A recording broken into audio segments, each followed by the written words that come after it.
Make sure to stay until the end. We're going to share a common mistake people make and they end up spending thousands of dollars on parts and repairs they actually do not need. All that will be covered in this video today.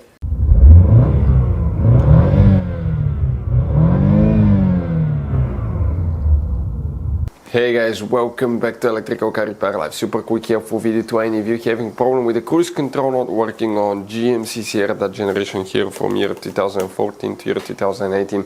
Stay with us, we'll explain what can easily cause that, how we can fix it. What we see here at the garage quite often, guys, it could be simple fix, by the way.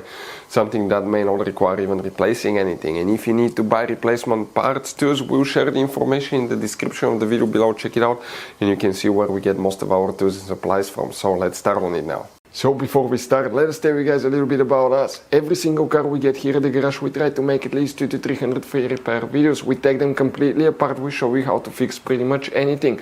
Why we guys do all that? Because our mission in the shop is to save you as much money as we can. All we need in return, please subscribe to the channel, like the video, that way we can keep making these free videos. By the way guys, check out our YouTube channels. We have more than 17,000 free repair videos that can save you thousands of dollars in repairs. So let's go ahead guys and start on it now. So guys, if the cruise control does not work, what you need to check? Let's go ahead and demonstrate on that GMC SIERRA. The first thing you want to check is some very important fuses, because it could be simple fix, and that's where it becomes interesting, guys. Most of the owners that have that GMC SIERRA do not know about all the hidden fuse boxes in it. That's why we made one special video on our YouTube channel that's called GMC SIERRA Fuse Box Location and Diagram. Check it out. It's a video people told us we saved them thousands of dollars in repairs. So what we need to do now first, guys, okay, we'll be working in two different fuse boxes. The first one, open the passenger door. When you do that, on the passenger side you have a fuse box under that cover here. That's one of the hidden fuse boxes. Pop it open. Behind it you're going to find a fuse box with a layout like this one here. Before we continue, let's explain quickly why it's always a good idea to test fuses and relays. It is, guys, very important to test fuses and relays. On those fuses you cannot clearly see if they're burnt or not, especially you can see in the J-case fuses as well. And if you guys assume, okay, let's say you remove a fuse, you look at it and you assume, guys, that it's actually a good fuse, but it's actually a bad fuse. Sometimes you cannot clearly see that. What can easily happen, guys, at that point, you can put the bad fuse in and you start replacing parts and tools that you don't need to, so you lose your time, you lose your money to fix a problem that doesn't exist, when all we had to do is test the fuse and replace it. We'll put a link to a special video that will teach you how to test fuses, how to check relays very easily as well, guys. So check it out, it will be in the description of the video below. Here, guys, what we need to check. Let's zoom in a little bit. Okay. So here we need to check one fuse, and we're talking about fuse number 15, guys. You wonder where it's located? Well, that fuse right here, that's the one that we need to check. Cruise control fuse right here.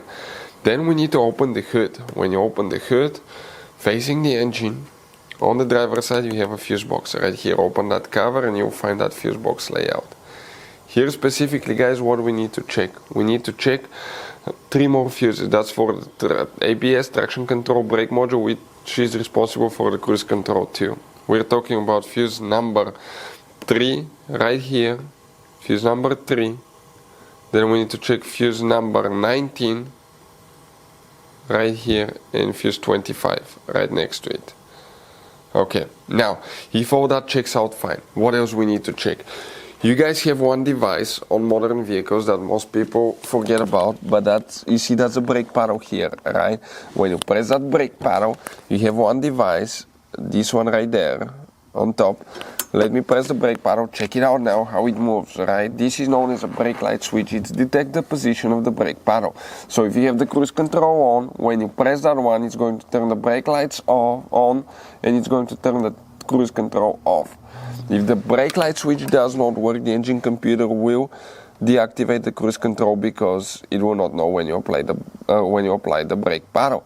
So bad brake light switch can cause that. If you want to see how to test or replace brake light switch, we'll have the video on the channel. Sometimes you may need to just calibrate it. Even if you install a new one on some vehicles, you have to still calibrate the brake light switch. It's very easy. We'll have video on the channel how to do that too. Next, guys, the cruise control switches. The thing about it is that people sometimes will spill things on them. or when they clean the steering wheel, have the vehicle detail, they might go ahead, guys, and get it dirty. Wet, and that water can cause it to work too, or sometimes people spill coffee. So test the cruise control switches. We'll have a video on the channel how to do that. Next, you have that device that's between the steering wheel and the steering column. This is known as a cock spring. It transfers the signals from the steering wheel buttons to the steering column, so you can turn your steering wheel, right? But if it's internally broken, that can cause cruise control not to work. We've seen that happen as well. Another thing, could be bad, brake light, traction control module. Anytime you have brake light, stability light on, traction control light on, anything like that can cause the cruise control not to work. The only way to figure out for sure is to plug in a scanner, see what the problem is, and go from there, guys.